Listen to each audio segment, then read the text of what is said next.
Welcome to It's All About the Questions, where learning to ask the right questions can help you achieve lifelong success. Now, here to help you ask all the right questions is award-winning author, international speaker, and business strategist, Laura Stewart.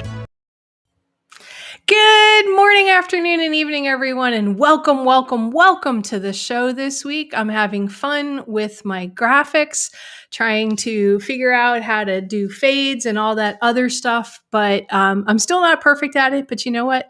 That's half the fun, is learning and experiencing. And I just realized that I had last week pronounced my wonderful media producer who created those graphics, the flowing in graphics with the music in it, incorrectly. It's Josh. I said it was Josh Battybar, and it's Josh Beattybar.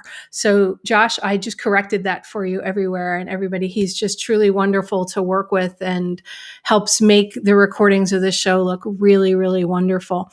And that's really what helps a lot of different things, right? Making things look like they flow, that they reflect who you are as a person and what you stand for as a brand. This show, for me, is very much who I am, a person who likes to ask questions, a person who likes to really have awesome conversations with people from all around the world that I meet, that I want to introduce you to because they've shifted my thinking in one thing or another, or they've made me laugh or smile, or at the end of the day made me go, that's a different way of looking at that. And I love looking at things differently. And I love helping people grow their businesses, which is what I do when I'm not doing this show. I do strategy work and different things. And a big part of growing any business, growing your brand, is learning how to market your business and your brand to your clients, or the clients that you'd like to have, to consistently help them with the solutions that you have for them. But for a lot of people, marketing feels like rocket science. It feels like only the guys wearing the capes could possibly, and gals, could possibly help you figure out how to market your brands, and that you need a massive pocketbook to do that. And I'm here to tell you today that that is not true in every situation. But learning how to figure those things out, how to create your own marketing strategy, how to do the things that are right for your business, for your why, and for your prospective clients' why, is what it's all about. So today I've got a great guest, another guest that I met at Steve Olsher's Virtual New Media Summit the other month, where I was an icon of influence for my show. And I just loved him so much. I'm like, you have to come on the show. So he is here today. My guest today is James Adam, and he is one of the founders of 33% Marketing, and he is out of the UK. So I'm just going to bring him on screen right now. And James, welcome. Well, thank you for having me. Great to be here. I'm so excited to have you here. Yeah, likewise. I'm very excited. I'm looking forward to having a good conversation.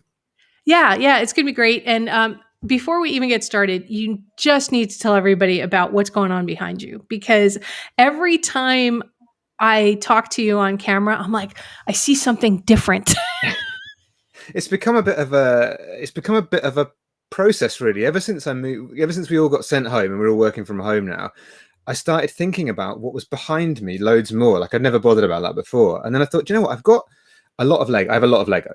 And I thought, I'm going to try and have a constantly changing background diorama. So what you can see currently is Hogwarts to one side and my Ninjago city to the other side. So that is what I've got on offer at the moment. And are they made out? What are they made out of? It's all Lego. It's all Lego. It's all Lego. Yeah. It's all Lego. That's all. Yeah. If you could see the rest of this room, it's chaos, but mostly all Lego as well. Now, let's talk about marketing around Legos. When I was a little kid, Legos first came out, right? Nobody had ever heard of them before, and they first came out, and they weren't very expensive to buy, and there were no Legos of Star Wars. Well, when I was very, very young. There was no Star Wars, but it was in the early 70s when I went to the movie theater and saw it, right? So they had the Death Star, they have the TIE fighters now, they've got Hogwarts Castle, they've got all these villages that they've licensed and branded. But back then it was just, a box of bricks that you kind of could do some stuff with. They've developed their brand into having a theme park, into Lego kits selling for thousands upon thousands of dollars.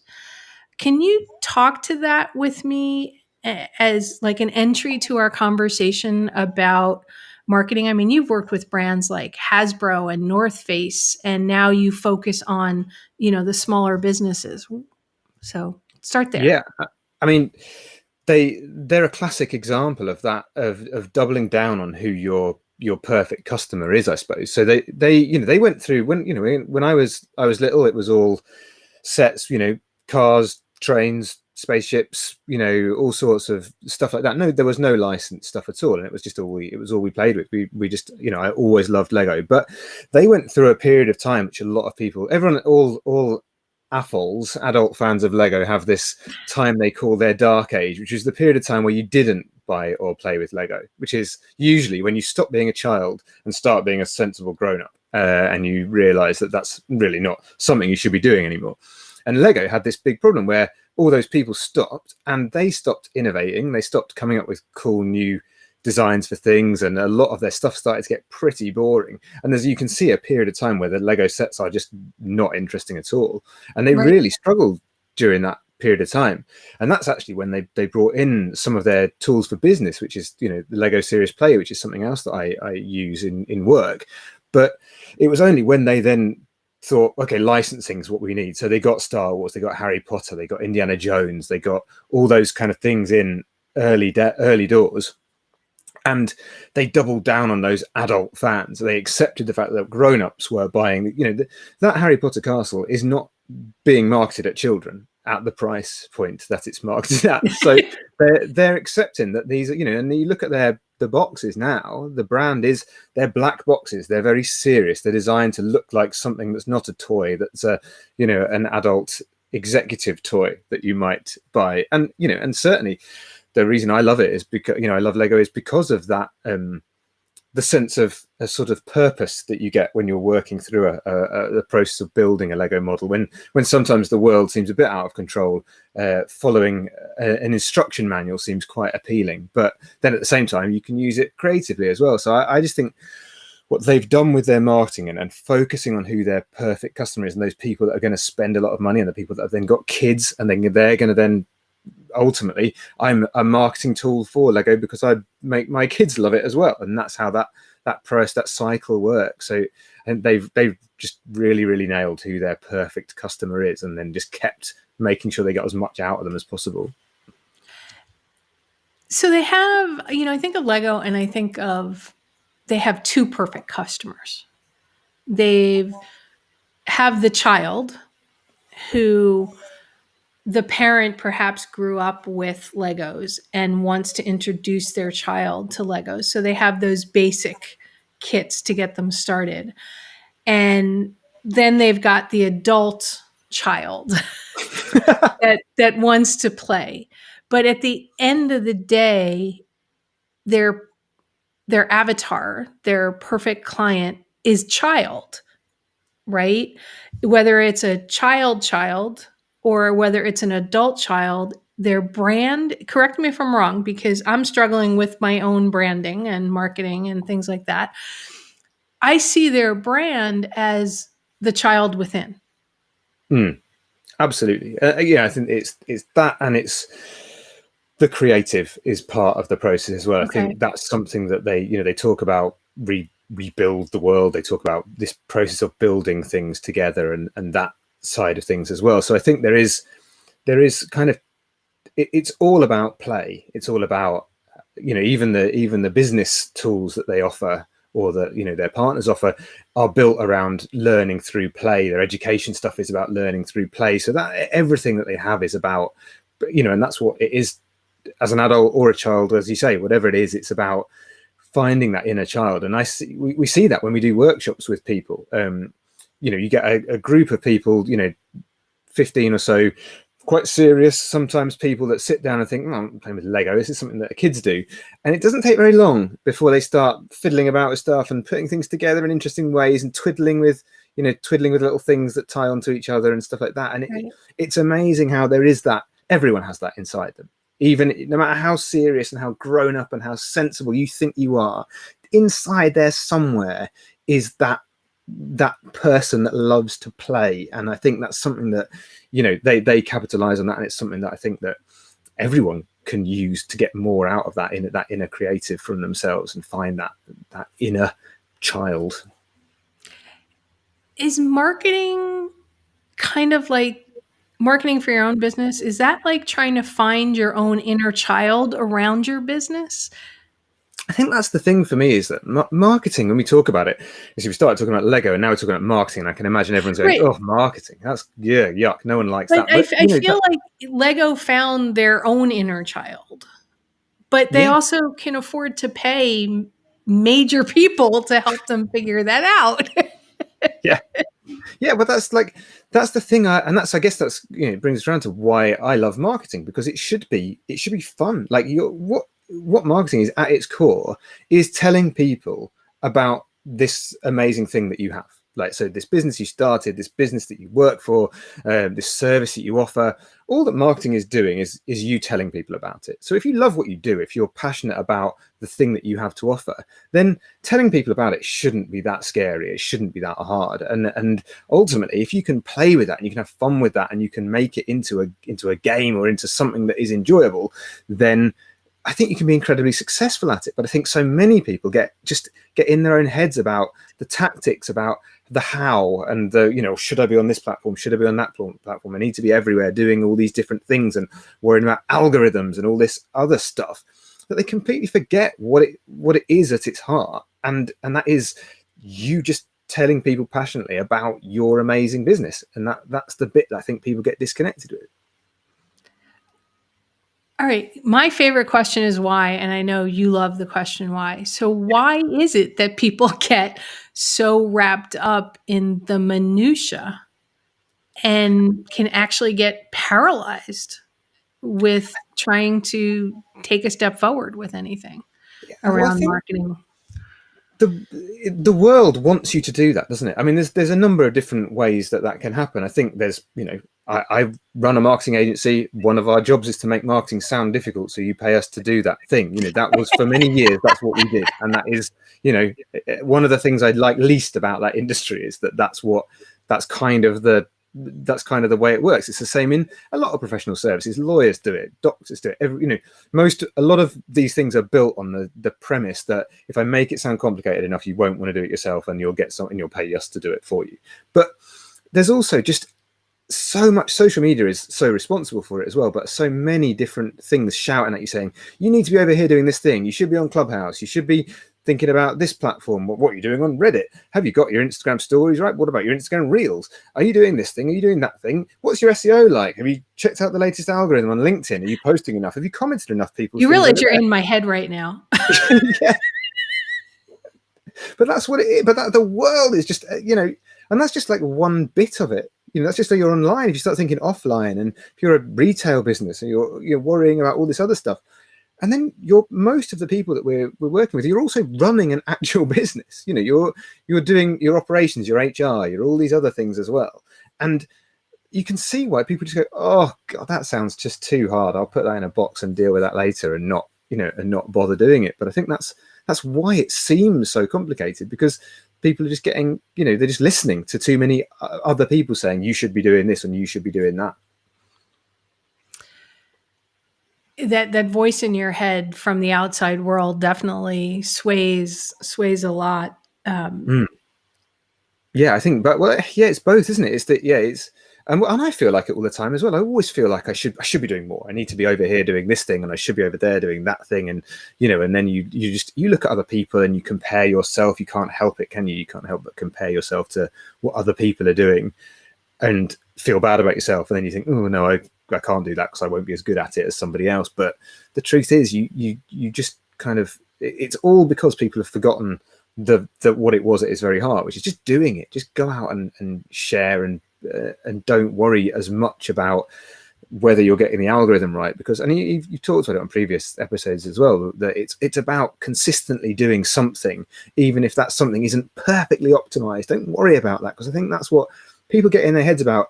If I'm going to do this thing, I need to make sure it's absolutely perfectly optimized. If I'm going to record a podcast, I need to make sure the audio is absolutely perfect every time, when in truth, just doing something consistently, just telling people, just posting on Facebook consistently to an audience that you recognize that loves what you do, is going to get you way further than worrying about the little details of your SEO or your metadata or those kind of things. Thank you for that. Sorry. I'm laughing because I've been struggling the last 3-4 weeks, not only because of my hand, but because of the sound induced vertigo. And I hit like a depression wall, and I haven't posted to podcast 3 weeks worth of shows. And I sit here, and then it like gets harder and harder to post them, because I'm like, well, I haven't posted. What's going to happen when I post? Is somebody going to comment that I haven't posted? Have I lost listeners? And I know I haven't, based on rankings and different things like that. But, I go negative with I'm not being consistent, and I tell other people to be consistent. And then here I am, I got paralyzed. And then I thought about it. Well, what about people who during COVID had to maybe close their doors for their business, and they maybe now are beginning to think, okay, I can reopen my restaurant, I can reopen my retail store, or I can go back to work because I had to stop working because my kids were home and my husband was home, and I just couldn't do my job while I was doing these 10 other jobs I have around the family. And I went, what am I saying to them by me saying, well, you can't restart? That once you stop, that's it, you're done. And I'm curious your thoughts on that, James, right? I'm living it. I'm always the first person on my show. I just, whatever I'm going through, I'm going to say it. If I've got a fear, if I've got a worry, I'm going to express it to my guests, because I guarantee that there's a bunch of my listeners out there that are going through the same thing. What if? Yeah. I have a friend who had to stop business for 3 months. They got COVID so bad, they don't even remember being in the hospital. Wow. Until all of a sudden they woke up, they discovered they had been on a ventilator and, had been in that knocked out twilight state that they put you in when you're on a ventilator. And he had to relearn how to walk and to talk and feed himself after COVID. Wow. Right now, he's not so much worried about getting his business back restarted, but he literally had to stop. So what do you say to that, to people? I think that, you're right there. We've all been in that place where you've done something and then you haven't done it for a while and you feel a little bit like, well, but I always, with everything, with thinking about your customers, with everything to do with marketing, I always just encourage people to think about your closest friend. Think about a member of your family or somebody like that. And we've all been in that position where you think, oh, flipping, I haven't texted my mum for a week, or I haven't sent a message to my friend for a little while. And you sit there and you think, oh, it's going to be a bit awkward the next time I do, because I haven't been as good a friend as I should have been. But in the end, you do send that message to them. And they don't say, oh, where have you been? They welcome you, because that's what friends do. And that's the truth. That's what it's like with your customers, with people that you work with, is that when you do show back up again, even if you haven't shown up for a couple of weeks, even if you haven't posted in a certain place for a certain amount of time, when you do show up, if you're genuine and honest and authentic, then you will be welcomed. That's what, in my experience, that's always the way the world works. So if your doors have been closed for a period of time and you share why, and we've got this, a couple of weeks from now, the 12th of April over here, the shops are going to be back open again. People are going to be outside. So businesses are thinking about, okay, how do we get people back? How do we get people back in again? And but there's this demand. People want to help. I think that's the thing that people sometimes forget, is that customers want to be customers. People want to go to shops. People want to support businesses, especially small independent businesses. So if you haven't been talking to people for a while, just talk to them. Just put yourself out there and share your truth, your true story of what's going on for you. And I think that that's what it's all about. It's all about connection, because that's what you haven't had in all this time, buying off Amazon, buying online, buying, having Deliveroo delivered to you or whatever else. There's no connection there, is there? And that's what I think people are craving. So I would just say, anybody that if you feel like you haven't shown up for a while, don't worry, just show up and you will be welcomed back.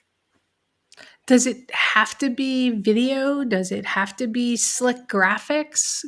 Because it seems like everybody and their brother is promoting, you must be on video. You must have really cool graphics. Is that what really needs to happen? I mean, I love cool graphics. There's no getting around that. It's nice to see. And I think you do. There is a judgment that you make when you see a quality graphic. When you see a logo looks good, there is a judgment that you make. But the truth is, when you talk about a brand, and we have this conversation all the time about branding, and you talk to people about, I'm a branding agency. What you do is you design logos. That's not the same thing. But people think about that as being more important than the values that you have, than everything about the detail of your business. When the truth is, when you ask someone about a restaurant, they talk about, the food is amazing, the service is fantastic, it looks great inside, the people are so friendly, they make this pasta and it's absolutely incredible, and that is your brand. That's what makes you special. That's the thing that people remember. If you ask that same person what color their logo was, I bet 9 times out of 10 they couldn't probably tell you, because it's not as important as nailing that other stuff as well. And I think that's sometimes the distraction, that with marketing comes this idea that I need to focus on making my website look amazing, or making my graphics look fantastic, or making my my audio quality look absolutely beyond reproach, when in truth there's that detail of your business, of your product, of your service. And if you get that right, then word of mouth and everything else will do so much of the work for you. Okay. So that's the messaging part. Absolutely. All right. I'm going to go in a very different direction to talk about messaging. All right. Because there are very few people I can do this conversation with. Probably you, Mark Asquith, a couple of other people that I know. All right. Let's talk Superman. Always happy to talk Superman. Okay. I know you're a big Superman fan. I grew up with like the original Superman, black and white and all of that stuff. Nice. Superman's messaging has always been about hope. That no matter how bad you think the situation is, that you can overcome it. That good will always win out over evil, even when it seems like the darkest time. That, you're always going to be rescued or whatever. But it's very clear messaging. And then all of a sudden, Zack Snyder comes in. And I think it was Man of Steel. Yep. When they rebooted the whole franchise. And all of a sudden, Superman kills. He felt he didn't have any other option, that if he did not kill the evil person, that he could see what would happen to these really good people in the world. That's a major pivot on messaging. And if somebody's willing, we can even go into Star Trek, right? When J.J. Abrams took over and he created the alternate timeline with the Romulans and the mining ship and brought Spock from the original into the new. And by the way, I do love the new series, as long as I put aside my preconceived notions of what the world should look like and the timeline should look like. But again, these are massive shifts in messaging that have completely changed sort of who follows the things. So if we use Superman as this idea of messaging, What does that look like to you? Because you're a super geek like me, right? It just Guilty as makes no charged. sense to me. I don't watch Yeah. the Justice League, the Superman movies. Wonder Woman finally brought hope back in. Yeah. I mean, I think that it comes back to this idea of, and I think this is, fans are guilty of this. Everyone's got their own version of the thing that they love the most, and that's their version of the thing, and that's the thing.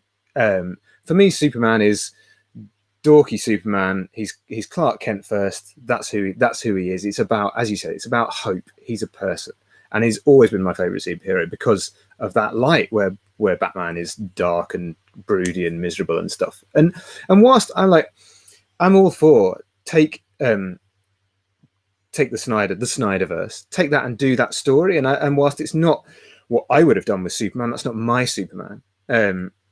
I respect the idea of taking it in a certain direction, but I feel like that is chasing the general public demand of dark, broody, everything's got to be miserable, everything needs to be serious. When was the last time a superhero movie won an Oscar? It doesn't happen because they're not dark and serious and miserable until the Joker comes along. You make a dark, serious, miserable movie, bingo. That's the Okay, ticket. I could not watch the last Joker at all. I wanted to throw up. I just couldn't watch it. But so they've it, but lost me now. But I'm obviously not their audience. No, but I think that's the thing, is that you're taking a property that traditionally is targeted at a different audience, and you're trying to get somebody else. And I suppose in a way that is something that we sort of recommend, because you're saying, right, I'm going to target this audience because I think there's more of those people, and in doing so, there's a danger that I might alienate some of the other people, and they did, and people like you and me, who that's not their Superman, that's not your version of whatever it might be, and it could be anything, and it happens with the product. You could say, my business, I want to target these types of people, and in doing so, you might alienate some other people, and that is it's a balance you've got to weigh up, and sometimes that's the right thing to do, because that's when people always talk about niching down and focusing on the kind of that small target market. And we had that to some extent with my agency, where we were trying to think about who we wanted to target, and people would always say, oh yeah, but we don't want to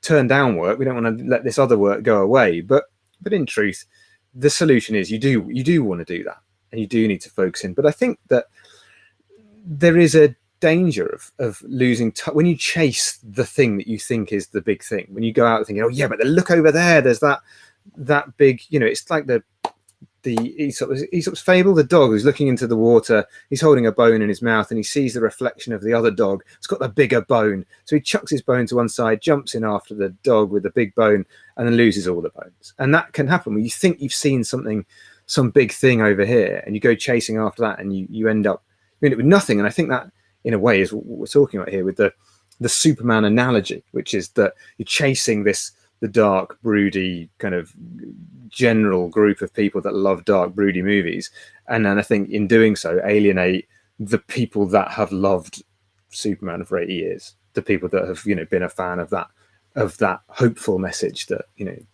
that's what we want.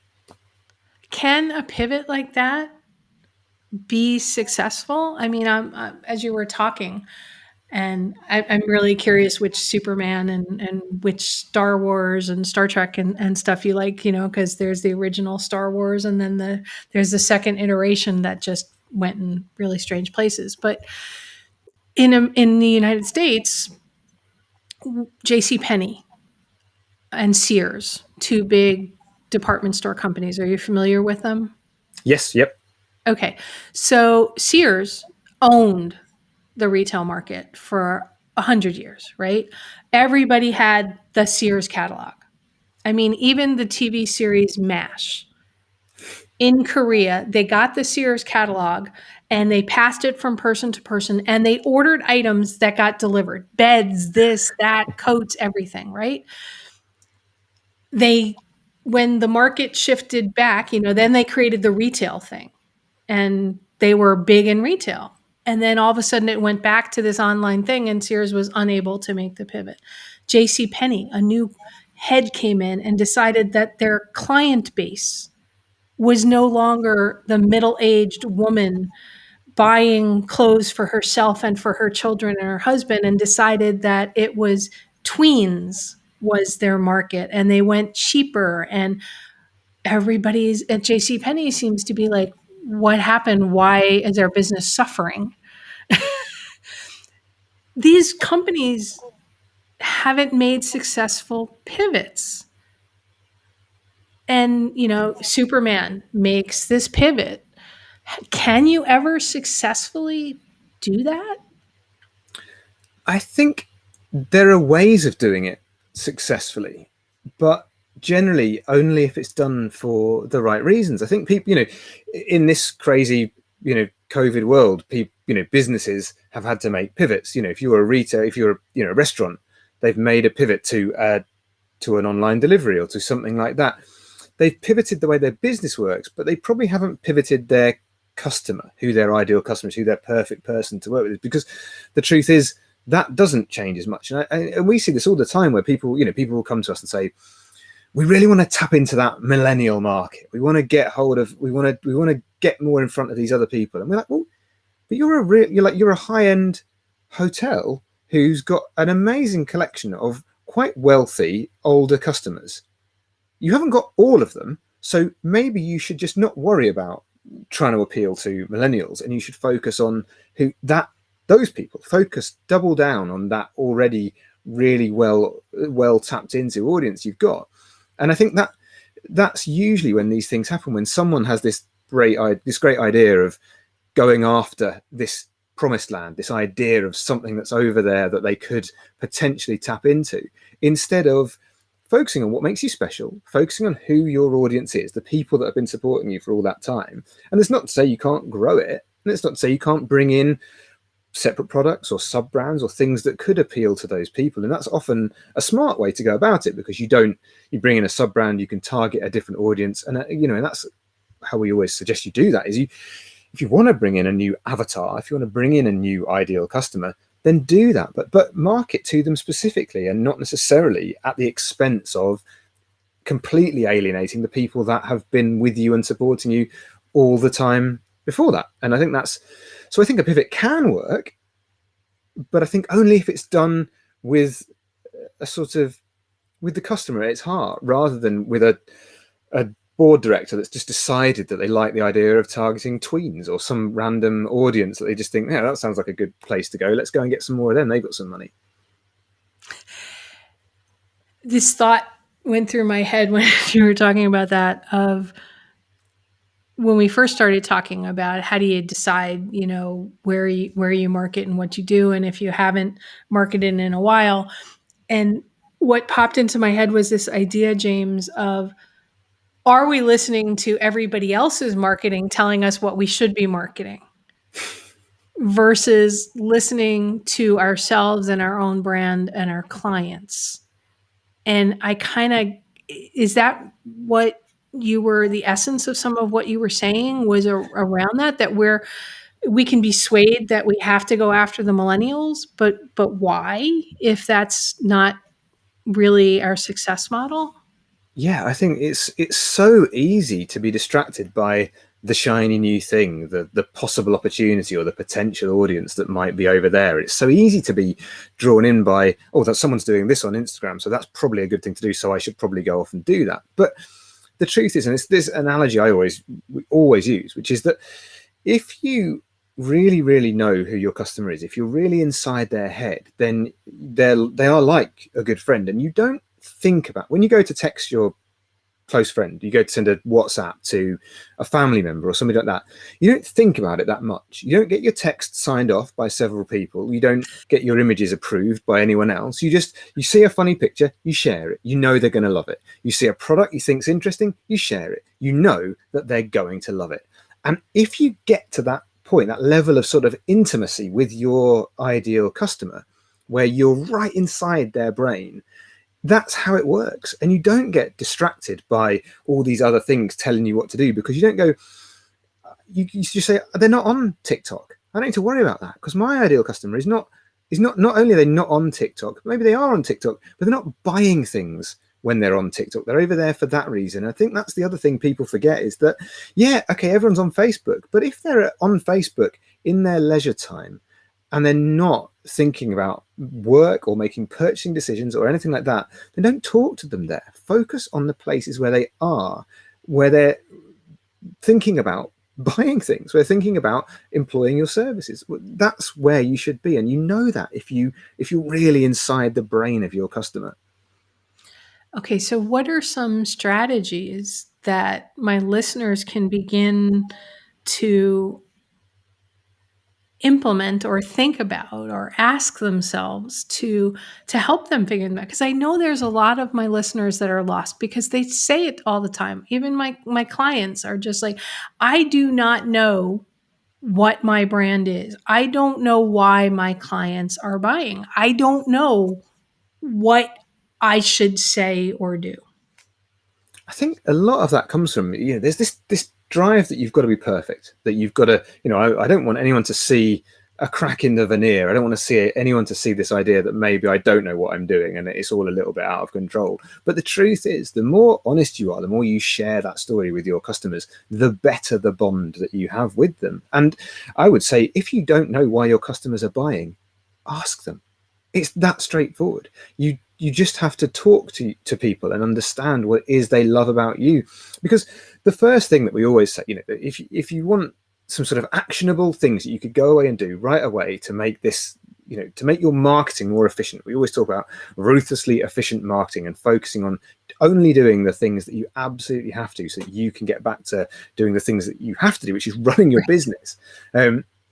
First thing is, understand what it is that makes you special. And the way to do that is to talk to your customers, to understand why they recommend you. Go back and look at your reviews, really read them and understand what it is, because the thing that you think makes you amazing might not actually be the thing that your customers love about you. And that is it's the first thing that you need to do, because as so many people we talk to, they're like, what makes you special? Well, I do this and I do that and I do this, and this is the way we approach things and it's completely unique and da da da da. But in truth, there's often some sort of kernel of something in there. And that's why the first thing we do when we start working with a new client is say, right, I want to speak to all your customers. I want to speak to your clients, because I don't really care what you think it makes you special. I actually want to know the people that already love you, because what you just need is more of those people. Gotcha. So the first thing is talk to your customers and understand what they love about you and what makes you special. And then it's about building out that avatar, building out that ideal customer, and understanding how to picture them so that you can really get inside their head, because that's how you then find more of them. And that's how you drill down and focus on only worrying about the places where they are, where they're hanging out, but also where they're thinking about buying something, where they could potentially become a customer. Because that's what you've got to do. You need to be there. But then the last thing, and I think this is the thing that sometimes people get really distracted by and get really stuck in their own head, is then you've got to understand what to say to them. Because it's all well and good. Everyone talks about find your niche, get your ideal customer and all this kind of stuff. But then the last part, which is often the hardest part, is, okay, well, now you've got to write a post on Facebook every day, or you've got to write you need to send out a tweet a couple of times a day. That's a lot of content, and you've got to come up with a way of making that content work for you. And if you're a small business, then that's really hard. That's like a big job. And, plenty of, if you're a big brand, that's happy days. You have a social media department. They can come up with tweets till the cows come home, and that's fabulous. But the truth is, if you're trying to do that every day, come up with something in the morning when you're trying to do your stock, your inventory, cooking, who knows what else you're trying to get done, but you aren't going to get that done because it's going to get put to one side because it's too hard, and you're going to just get on with something else. So it's just not the right way to approach it. So that's why we always talk about this process of coming up with your what we call subjects of influence, which are the subjects, the big topics that you talk about with authority, that you share, because ultimately those are the things that your customers are really interested in. They're the things that you're really good at.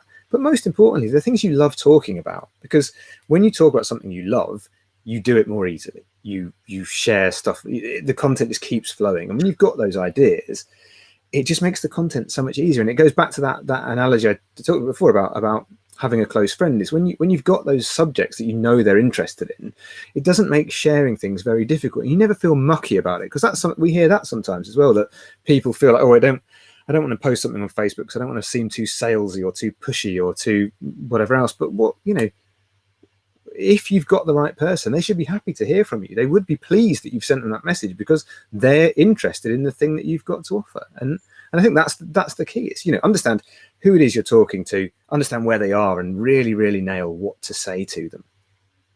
Is it ever possible to successfully go off brand and still come back? I think it's a brand is, we talk about a brand, and I think it is quite a nebulous thing. Understanding that it's important to know where the boundaries of your brand are. What are the values? Where do you go? So you know that when you're pushing the boundaries, because sometimes that's a really valuable thing to do, to step outside the lines and see what happens and see if it pushes it somewhere. Because sometimes that's when you move the needle the most, is when you move things a little bit this way. You have gone a bit outside of your comfort zone, outside of your brand's comfort zone, but there's something really fabulous there, in which case that's been a worthwhile exercise. But you know where you were, and so if it isn't quite working, you can pull it back and you can get back in line. And most of the time, that's not going to be a problem. We talk about, wish to go back on about Superman, but the truth is, you can take Superman off in another direction, and then you can bring him back again, and everyone will go, "Welcome back. We're happy to have you back as the beacon of hope and positivity, and all is forgiven." So, like with Superman and Lois, which exactly. just recently started, they brought Superman back. Dorky Superman, that's what we want. Happy with that. And that's, and that's the thing. And I think generally that's true of most customers. Now, if you do it consistently with complete flagrant disregard for what your customer wants, like you don't care about them, like you've completely disregarded them. And I think that example you said before about Sears and JCPenney is, if you do act like you don't care about your customers, you do run a real risk of losing them and not getting the new people you chased after. So you have to be really careful with that. But generally, I think you can make a bit of a play for another angle, but then know that if you don't go too far, you'll always be welcomed back again.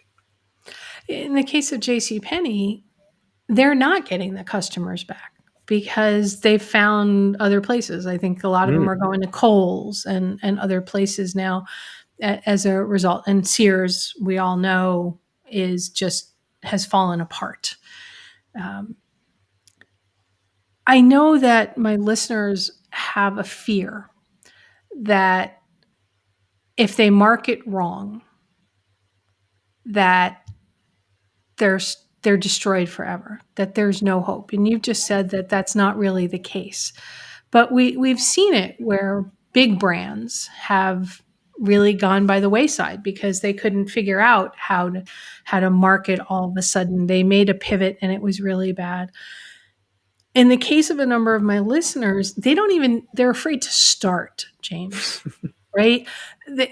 Because, it's the TikTok, it's the Clubhouse, it's the Instagram, it's the this, it's the that, it's the Facebook, it's, do I put something in the newspaper? Do I go after traditional media? Do I try to go to a podcast? Wait, I don't even have a website. So they're all like, there's this huge portion of the world out there that is just paralyzed. It's like they've been, Spider-Man stuck them in a web and they don't know how to get out. But it's analysis paralysis, isn't it? You look at all of the different options. There's so much to choose from, so just do none of them. And that's it's the blessing and the curse of where we find ourselves today. 10 years ago, 20 years ago, when I started in marketing, God, that was a long time ago, but there wasn't that much choice. There weren't that many different things you could potentially do.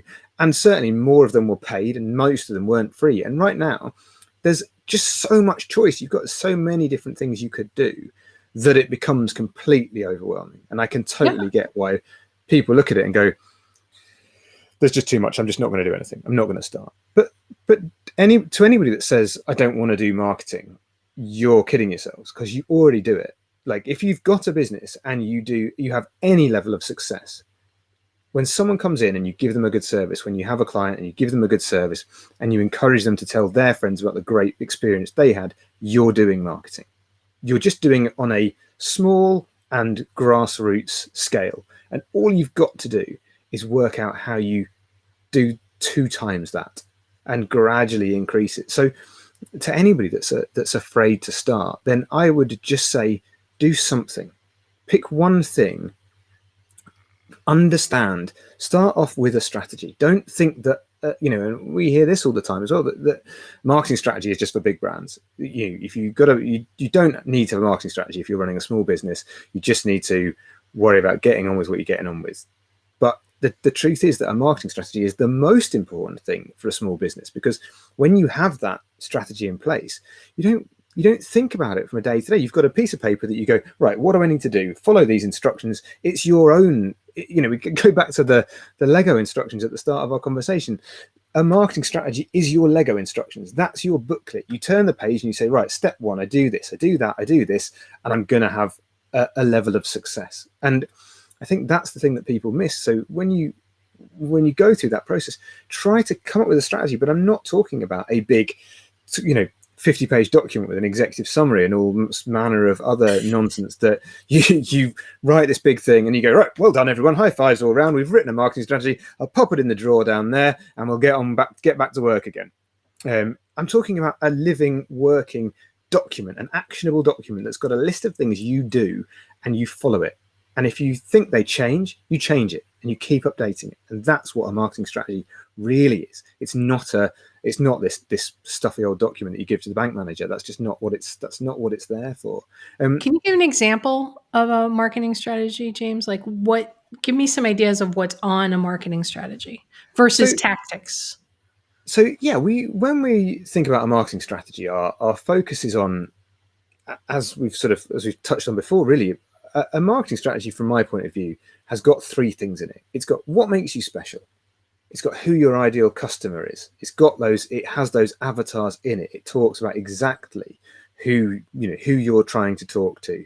Then it talks about where they are. It talks about the channels that you need to be focused on. And lots of the ones that we work with, I actually deliberately write, I want you to ignore these channels. Don't worry about them. So if someone comes to you and says, hey, you're not really doing much on there, you say, I know I'm not.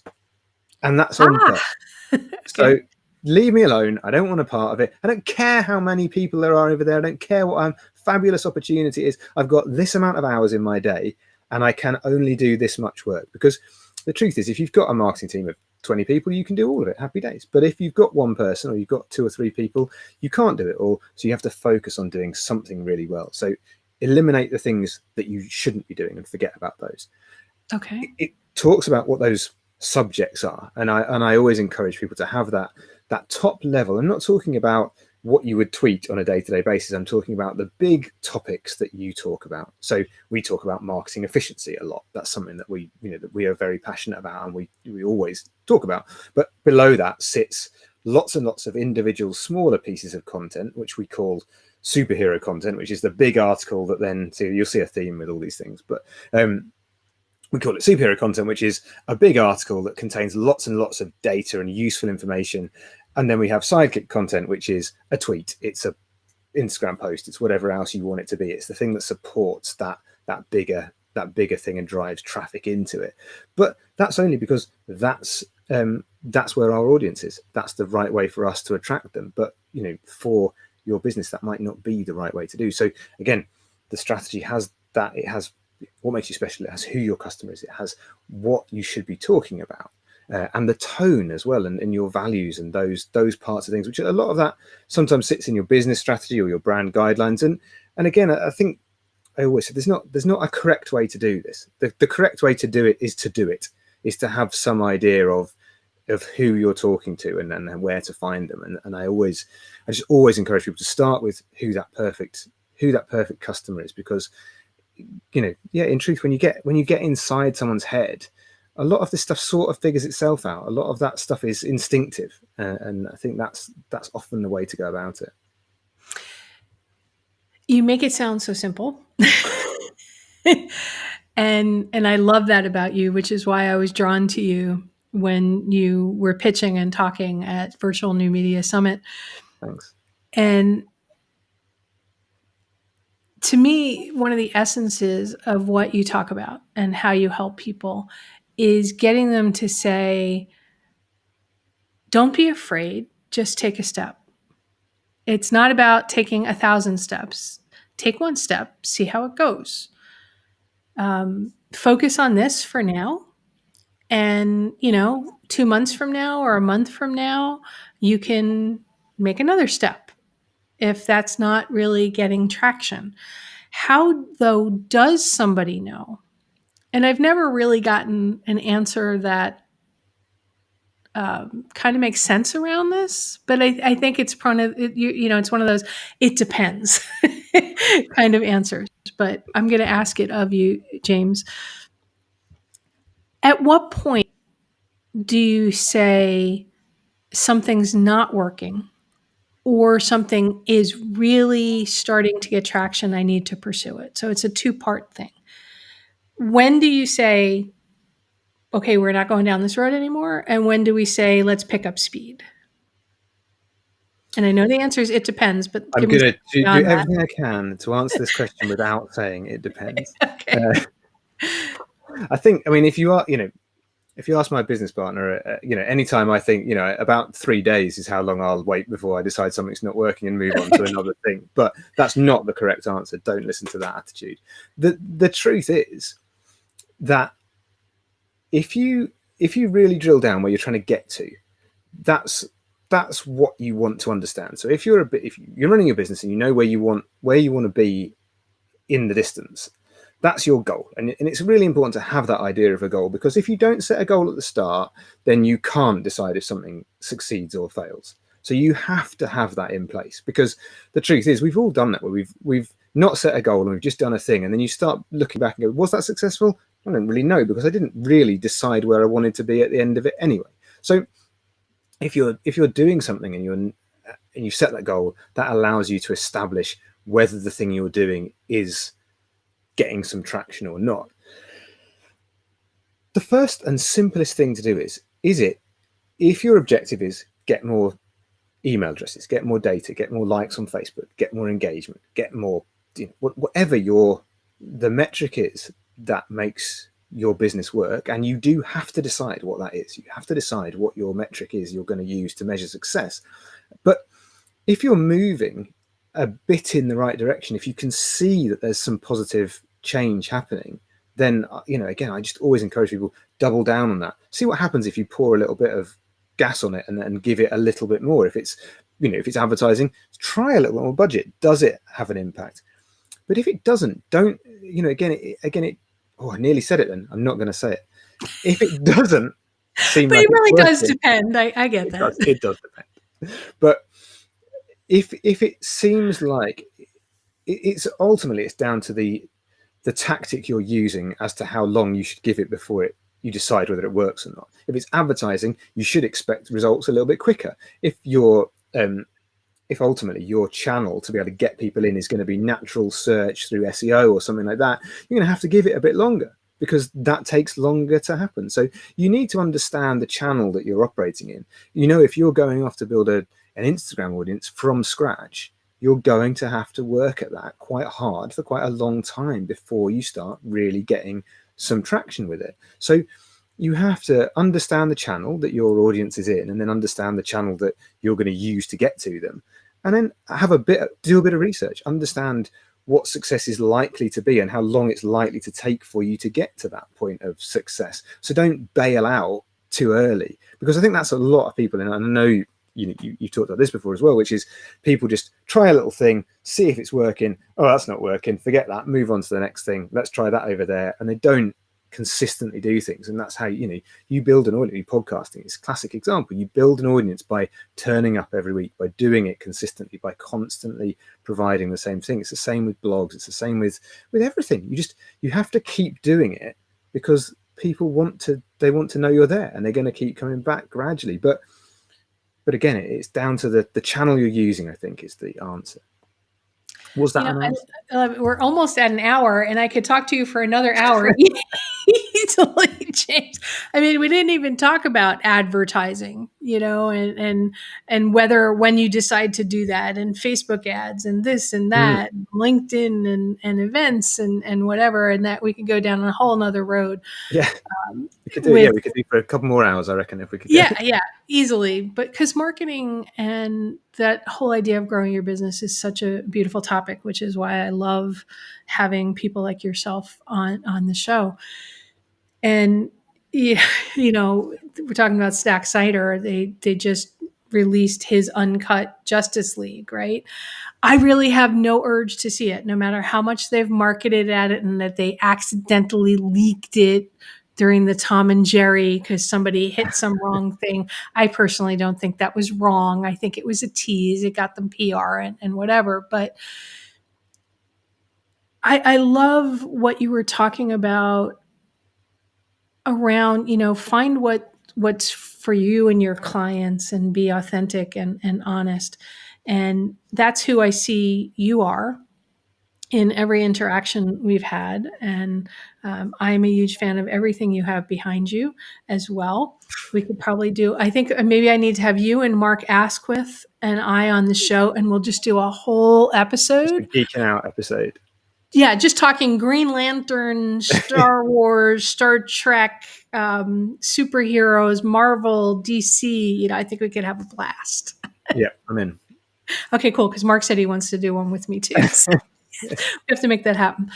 I want to make sure people can find you, James, because you have so much valuable information. I know you write on Medium, you have stuff on your website, you have different courses, and even if somebody's US versus UK, that I believe that these concepts translate.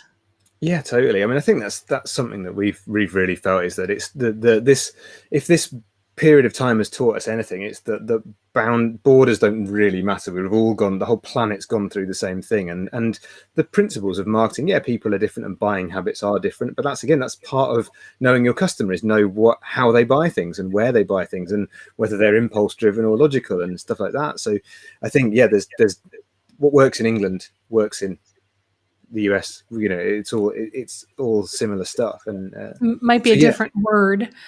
I maybe. was there for 6 weeks doing working on a project back when I worked at Pitney Bowes, and I said something about I just bought this great pair of pants to the guys I was working with, and they just turned bright red and they looked at me and they said, "Did you mean trousers or Yeah, trouser. pants?" And Yeah. I'm like, "Well, they're the same thing." And they're like, "Not in England. No, Pants are underwear, I gather." I think it's getting more, like a lot of words like that, they become more interchangeable as time goes by. My kids say pants when they're talking about trousers. But I was like, "Oh my gosh, no, I don't mean underwear." Yeah, I've only just met you, but let me tell you about my pants. Yeah, I'll tell you about my pants. Okay, so tell people how they can find you and all that wonderful stuff. Yeah, so I would, encourage anyone to have a look at 33%.co.uk. That's our website. It's all letters, no numbers. But if you go to 33%.co.uk/customer, then we've got an ebook on there, which is really all about getting ahead into the ideal customer. It takes you through the process of really going through the detail of their needs, their desires, all the good stuff that you need to figure out. But it's all in service of getting in their head, because that's the thing. I just feel passionately that that's the turnkey moment when you get inside their head, that a lot of the other stuff starts to make an enormous amount of sense. So, if you do one thing, I would love it if you check that out, because I think it would have great value to anybody that's listening. Is that the correct site? It's absolutely correct. That is absolutely right. Look Not at bad. That is professional. You say graphics don't matter, but this is some professional stuff. Okay, so for those watching video, it's right on your screen right now. For those listening to the audio only portion of this podcast, have fun. Go watch us live, and you can see what we're talking about. James has behind him. Go watch the video on any of my video platforms. But I'm going to put it out there again. His website is 33%, and that's THIRTY the word 3%.co.uk/customer. So don't go the number 3, the number 3 Numbers. and the percent sign. It's write out the word 33%.co.uk. And you can get to James Adam and that wonderful ebook that they've got for you. So James, thank you so much for being here with me today. Last thought you want to leave my listeners with? Well, no, likewise, thank you very much for having me. It's been a real pleasure. I love chatting to you about this. So like you said, we could chat for hours, but I think if I leave you with one final thought, it would be, don't let the world, people, anyone tell you that marketing is complicated or is too complicated for you to get involved in. I think, as Laura said before, take the first step. That's all you've got to do. Is every journey starts with the first step. That's what you've got to do. Just do something. Try and get in the head of who that person is you're talking to and think of them like they're your best friend, and don't get overwhelmed by the complexity of it, because it really isn't rocket science. If you follow that process, you will be able to achieve great success with marketing in a really, really small amount of time. Great. Thank you so much for being. This is awesome. I can't wait to set that other show up where we just yeah, I'm looking forward to it. And don't forget what we talked about before the show started. You have to watch the movie Tomorrowland on Disney. I'm on it. That's this weekend. It's on the list without a doubt. And then you got to tell me what you think about it. Will do. All right. Hang on, and I'll be right back to you. All right, everybody. I just had James Adam on the show from 33%, and I loved our conversation today about marketing, about how you figure out what's the right marketing for you and for your clients, and how not to get distracted by what everybody else is telling you to do. You need to find what works for you.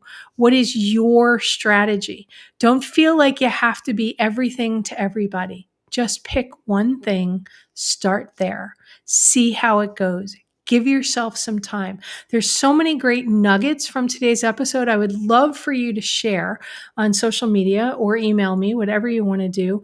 What was your nugget that you took away with? Tag James and I on some of your marketing efforts. Let us see what you're doing. Let us see what you've learned from today. And if you have other questions, you can reach out to James. You can reach out to me, because we're always here for you. Because at the end of the day, what I've always learned, and what I say to you every week, everybody, is at the end of the day, the right questions can change your life. So what are you asking today? Have a great day, everyone. You've been listening to It's All About the Questions, starring Laura Stewart. Connect with Laura at it'sallaboutthequestions.com and download a free workbook that will help you ask better questions starting today.